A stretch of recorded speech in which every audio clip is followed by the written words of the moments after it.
2016-17 অর্থবছরে ত্রাণ ও দুর্যোগ ব্যবস্থাপনা মন্ত্রণালয়ের অর্থায়নে সাতক্ষীরার আশাশুনি উপজেলার কুন্দুরিয়া গ্রামের মাঝে মরিচচাপ নদীর ওপর কংক্রিটের সেতু নির্মাণ করা হয়। 2022 সালে নদী খনন করা হলে ভেঙে পড়ে স্থাপনাটি।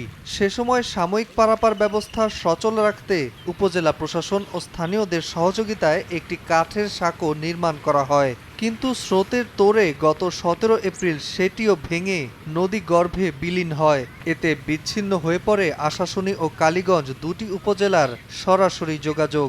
এখান থেকে আমাদের ছেলেমেয়েরা স্কুলে যায়, কলেজে যায়, কিন্তু তারা এই ব্রিজটা ভাঙার কারণে তারা যেতে পারছে না। আমরা চলাফেরা করতে পারতেছি না, আমাদের খুব অসুবিধা হচ্ছে। এখান থেকে প্রায় 3-4 হাজার মানুষ দিন চলাচল করে, সকল মানুষের যাতায়াতের বিঘ্ন ঘটতেছে। আমরা দ্রুত এই ব্রিজটা সংস্কার চাই। বরাদ্দ পেলে নতুন সেতু নির্মাণে 6 মাস সময় লাগতে পারে বলে জানায় স্থানীয় সরকার অধিদপ্তর।